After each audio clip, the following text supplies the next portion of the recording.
Hello, everyone. Welcome back to my show, as I keep calling it. I hope everyone's well. It's Friday. We've had a full week of working. Socks is sitting over there. He's decided he wants to sit in the chair by the window nowadays. In the afternoon, in the morning, he still sits with me. Look at that pile of books and stuff. But there's the cat on my chair with the elephant of surprise next to him, Nelly. In the morning, he sits on my lap still on this chair while I work. I'm writing in longhand in pencil, so I'm there with loads of sharpened pencils, and then I'm working on the laptop on my other knee. So it's quite complicated with a cat in the middle, and he keeps shouting for his dreamies that have the catnip inside. He's a bit of a dreamy junkie. But in the afternoon, the sun comes in, and he sits over there, and he loves it. He just drinks up all of that sunlight. It's a funny shape on the corner of, oh, it's that. It's okay.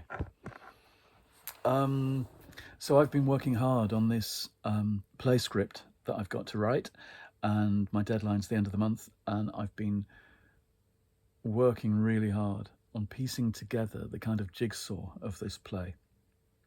I've got to write all the scenes separately in pencil on little tiny file paper, and then piece it all together and type it up and draft it. And because it's audio, there's loads of very specific little instructions to do with sound effects and noise and atmospherics that take a long time to get the hang of doing. I mean, I've been doing audio drama for 25 years, I guess, and I'm still learning how to do it. I think it's a really interesting medium. I always have. Anyway, reading, I've had some time to read, although we've had quite a busy time of seeing people as well this week, which is nice. We're back in a routine of having evenings with friends or afternoons and catching up with everyone. It's an endless round of catching up. Once you've seen everybody, you've got to start again from the beginning, telling them what's been going on. But I have had some reading time. I'm reading Stuart, A Life Backwards for book club, which is quite soon actually, because of the way that dates work out. I think it's like the week after next. I'm about halfway through. It's a kind of dingy experience, this book. It's a memoir by a writer who's talking about his homeless friend who has had this troubled life in prison and doing violent stuff and doing drugs and drink, getting flats and being on the street again. It was adapted for a TV series or play, which I haven't seen. Lots of people I know this book, and I'm grappling with it a bit. Bits of it I really like. There's a lovely scene early on where our slightly middle class and poncy narrator, who's determined to write a book about his friend Stuart, goes round Stuart's flat, his little flat, to have some food and talk about his life. And Stuart's making this, he calls it a council curry or something like that. And he's emptying everything into the pan, and it's tinned mushrooms and the cheapest bits of chicken and a whole thing of spices, and leaves it cooking for hours as they talk. And of course, it makes the best curry ever. And there's just something about that scene that I really liked. The stuff about prisons is really shocking. The details about life inside, and that can kind of make your hair stand on end with shock at times. And he's talking about the 90s, so it's a different era as well. And some things might be better, but I think on the whole, probably most things are worse. I should think, to do with money going into services. It's illustrated as well by these kind of scratchy, slightly cubist cartoons that I like. They're kind of diagrams sometimes, but then these cartoons that are a bit like Oh, the little figures on the old Pink Panther cartoons. That's who they look like. He makes everybody look like people in the Inspector Clouseau cartoons in the 70s. So, yeah, half of it left. I'm going to power through this so I can get back to the books I've chosen for myself. And also at the moment, I'm reading Eleanor Cameron, The Wonderful Flight to the Mushroom Planet. And there are sequels. There are at least 4 sequels. I got this for $3 at the in the children's department of the last bookstore in Los Angeles 3 weeks ago. And it was the kind of middle grade scholastic paperbacks that I made straight for when I got to that shop, because there are things you can buy in America that we never see here. And I'd never heard of Eleanor Cameron, for example. She's writing in the 50s and 60s this wonderful science fiction for kids. In this funny old man has put an advert in the paper asking children to build him a spaceship so he can get back to his own planet. And our hero does so. And I'm nearly halfway through. They're about to set off for this world. She just seems really interesting. She is the her name is used for a literary prize that's finished now, but it went on for years and years for middle grade science fiction books for kids. And I was looking at that because there's a whole lot of things I've never heard of that clearly I would enjoy. And I saw that my friend Steve Cole won it in 2000 and something or other, 5, I think, with his Z-Rex, one of his dinosaur novels. So that was good, seeing one of your friends on a list that you didn't even know existed. So there's lots of good suggestions there when you look up her name, Eleanor Cameron, and find out not only what she wrote, but what the prize in her name promoted. Because I love that whole genre of science fiction for that age group, the 8 to 12s, because of course that's when I was reading science fiction with that kind of avid greed that you have at that age. And my series about Mars is exactly for that group.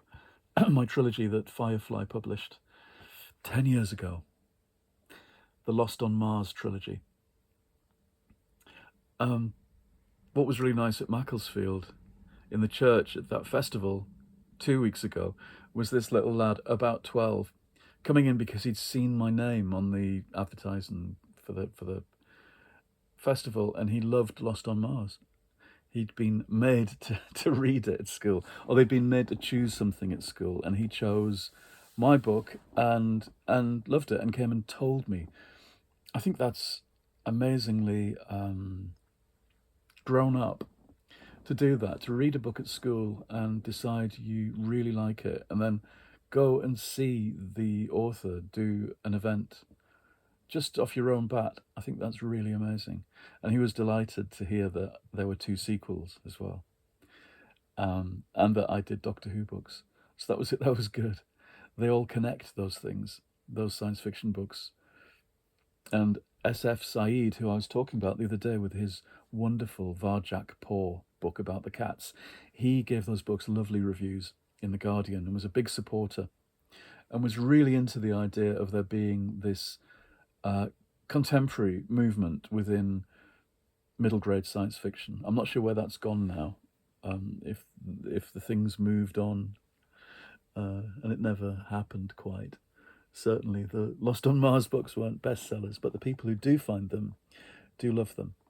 It's my series that, if you haven't heard of them, my series that seeks to bring together the feeling of golden age science fiction, things like Ray Bradbury's The Martian Chronicles, that kind of era of science fiction, literary science fiction, with Laura Ingalls Wilder and her Little House books. So the idea of colonists on Mars living like the frontier people in Little House on the Prairie. Yeah, so it's a trilogy that I was very proud of. Anyway, so this is what I'm reading for myself. this classic of middle grade science fiction from the 1950s. You'd never know, really, it was from the 1950s. The writing seems very fresh to me still, which is good. I can't stand stale writing. And I suppose you know what I mean when I say that.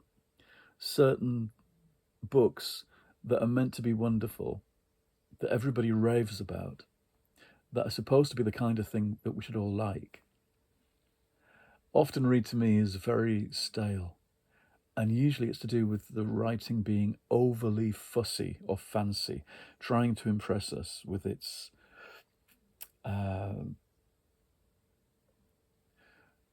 fancy words. I always go back to that wonderful essay by George Orwell. I forget what it's called now. Is it Inside the Whale?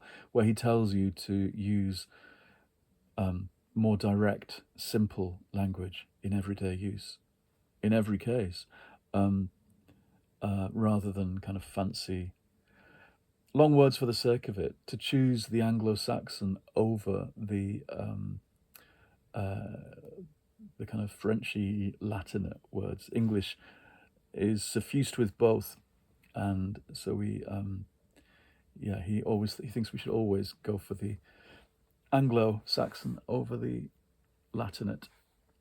So we say fuck off rather than fornicate off, I suppose, if that's true. Anyway, what else? I think that's it. Tomorrow we are having dinner with family for birthdays, so that'll be fun.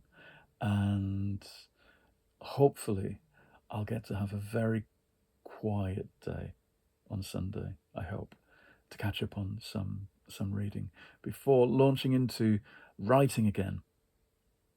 It is good to write in pencil, to sharpen all your pencils at the beginning of the day and to set off with loose bits of paper and then file them all in order at the end of the day, having typed them all up. There's something very satisfying about that, very old-fashioned. And I do think I'm happiest if I can spend all the time in the world doing that, writing by longhand, crossing things out, scribbling things out, rather than just diddling about on a laptop. We have to diddle about on a laptop far too much. I think, for me, that writing in pencil is so close to drawing and mapping out your ideas in actual physical space. It's kind of essential at some stage in the working out. Anyway, I could rant on about that forever, but I do think that's part of it for me, that it feels like the drawing you did in Busy Books. I've talked before about Busy Books from Mrs. Payne, one of my first teachers, where the books were half blank, half lined, and the book belonged to you, and nobody else was going to look at what you wrote and drew in that book. It was the thing you did when all your work was finished. And that has stayed with me forever, so that I still have Busy Books. They're on the shelf here. I still have the books that I keep busy with. Okay, everyone, that's it. I'm going to go and catch up with other YouTubers that I watch now, I hope. There's certain people that I will check in with and see what they're reading and seeing what they're up to. And that's nice. I find all of that very reassuring and fun. It's like getting kind of little visual, audible postcards from people. Really from people you don't actually know. Anyway, goodbye. I'll see you again probably after the weekend, when hopefully I'll be reading all new stuff and I'll have new things to tell you about. Okay, goodbye.